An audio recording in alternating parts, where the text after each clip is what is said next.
Há um fenômeno que desafia a compreensão. Em pouco tempo, em várias partes do mundo, particularmente no Brasil, irrompeu uma onda de ódio, de ofensa, de palavrões de todo tipo, da distorção, do preconceito e de milhares e milhares de falsas notícias que em grande parte deram a vitória no ano de 2018 ao presidente Jair Bolsonaro.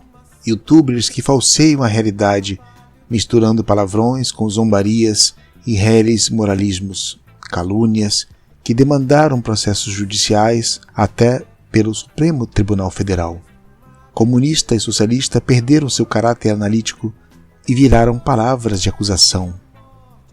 Sequer se define o seu real significado, como se estivéssemos ainda na Guerra Fria de há 30 anos. A maioria sequer leu alguma página da Teologia da Libertação, tida por marxista.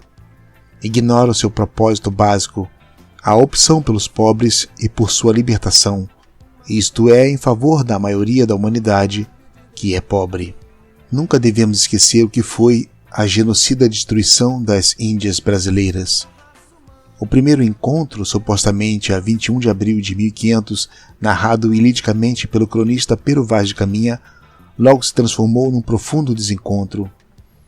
Por culpa da voracidade dos colonizadores, não ocorreu uma reciprocidade entre o português e o indígena, mas um confronto desigual e violento com desastrosas consequências para o futuro de todas as nações indígenas até nos dias de hoje. Essa degradação foi realizada literalmente na América Latina.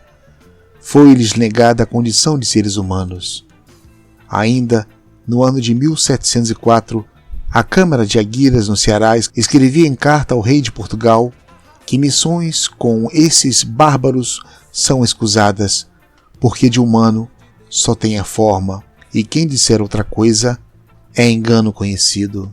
Pelas doenças dos brancos europeus, contra as quais os ameríndios não tinham imunidade, a gripe, a catapora, o sarampo, a malária, pela cruz, pela espada, pelo esbulho das suas terras, impossibilitando a caça e as plantações, pela escravização, por guerras declaradas oficialmente, como por exemplo, quando Dom João VI, em 13 de maio de 1808, declarou contra os Krenak no Vale do Rio Doce. Centenas de nações indígenas foram dizimadas.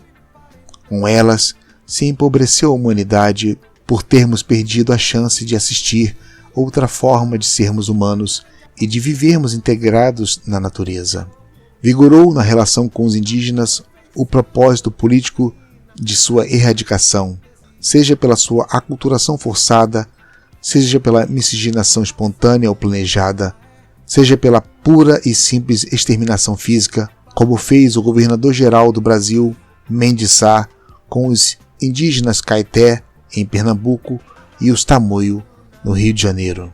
Com a dizimação de mais de 1000 povos, em 500 anos de história brasileira, desapareceu para sempre uma herança humana construída em milhares de anos de trabalho cultural, de dialogação com a natureza, de sabedoria transmitida de geração em geração pelos pajés, de invenção de línguas, de construção de uma visão do mundo, amiga da vida e respeitosa da natureza. Sem eles, todos nós perdemos em humanidade e para sempre fomos privados de virtualidades humanas realizadas por eles e não por nós.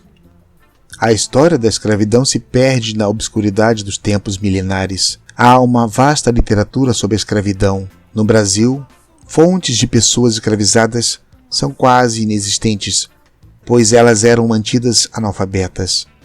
No Brasil, um dos países mais escravocratas da história, as fontes foram queimadas a mando do gênio Rui Barbosa, no afã de borrar as marcas da nossa vergonha nacional. Daí que a nossa história foi escrita pela mão branca com a tinta do sangue de pessoas escravizadas. No nosso tempo, as Américas foram as grandes importadoras de pessoas da África, que foram aqui escravizadas. Entre o ano de 1500 a 1867, o número é espantoso. Aproximadamente 12 milhões e meio fizeram essa travessia transatlântica, das quais 1.800.000 morreram a caminho ou foram jogadas ao mar. O Brasil foi campeão do escravagismo. Só ele importou, a partir do ano de 1538, cerca de 4,9 milhões de africanos que foram escravizados. Das 36 mil viagens transatlânticas, 14.910 foram destinadas aos portos brasileiros. As pessoas escravizadas eram tratadas como mercadorias, chamadas peças. A primeira coisa que o comprador fazia para trazê-las bem domesticadas e disciplinadas era castigá-las. Haja açoites, haja correntes e grilhões. Brutalmente castigados, a expectativa de vida de uma pessoa escravizada no ano de 1872 era de aproximadamente 18 anos. O jesuíta André João Antonil dizia: para o escravo são necessários 3 P's, a saber, pau, pão e pano. Pau para bater, pão para não deixá-lo morrer de fome e pano para esconder-lhes as vergonhas. O próprio fundador da Declaração da Independência dos Estados Unidos, Thomas Jefferson, na qual se afirmava que todos os seres humanos nascem livres e com direitos iguais, só que não valia para todos, pois ele mesmo possuía escravos, bem como o nosso mito Tiradentes, que possuía pelo menos 6 deles. Nem falemos da Igreja Católica, que quase nunca durante os 300 anos de escravidão levantou a voz em defesa das pessoas submetidas à condição de escravos. Ela mesma, os grandes colégios jesuítas e outros tinham escravos e chegaram até a importar por conta própria africanos escravizados. O famoso padre Antônio Vieira, num engenho, pregava aos escravos numa sexta-feira santa: sois imitadores do Cristo crucificado, porque padeceis de um modo muito semelhante ao que o mesmo Senhor padeceu na sua cruz e em toda a sua paixão. Segundo o último censo, 55,4% se declaram pardos ou negros. Quer dizer que, depois do Quênia, somos a maior nação negra do mundo. A maior tem em seu sangue a herança africana. Aliás, todos, brancos, negros e amarelos e outros, somos africanos, pois foi na África que irrompeu o processo de antropogênese há milhões de anos. A escravidão desumanizou muito mais os negros. Darcy Ribeiro, no seu extraordinário livro O Povo Brasileiro, de 1995, resume bem a condição escrava. Sem amor de ninguém, sem família, sem sexo que não fosse a masturbação, sem nenhuma identificação possível com ninguém. Seu capataz podia ser um negro, seus companheiros de infortúnio, inimigos. Maltrapilho e sujo, feio e fedido, perebento e enfermo, sem qualquer gozo ou orgulho do corpo, vivia sua rotina. Esta era sofrer todo dia o castigo diário das chicotadas soltas, para trabalhar atento e tenso. Semanalmente via um castigo preventivo, pedagógico, para não pensar em fuga, e quando chamava a atenção, recaía sobre ele um castigo exemplar, na forma de mutilações de dedos, no furo dos seios, de queimaduras, de ter todos os dentes quebrados criteriosamente, ou dos açoites no pelourinho, sob 300 chicotadas de uma vez para matar, ou 50 chicotadas diárias para sobreviver. Se fugia e era apanhado, podia ser marcado com ferro, ser queimado vivo em dia de agonia na boca da fornalha, ou, de uma vez só, jogado nela para arder como um graveto oleoso. Por causa desse tipo de violência, os escravos internalizaram dentro de si o opressor.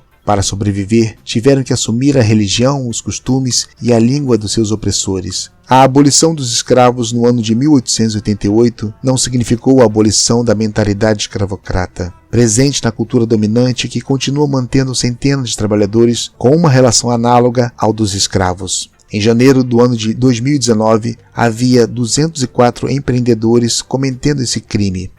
Fragmentos retirados do livro O Doloroso Parto da Mãe Terra, uma sociedade de fraternidade sem fronteiras e de amizade social, escrito por Leonardo Boff. Uma semana do trabalho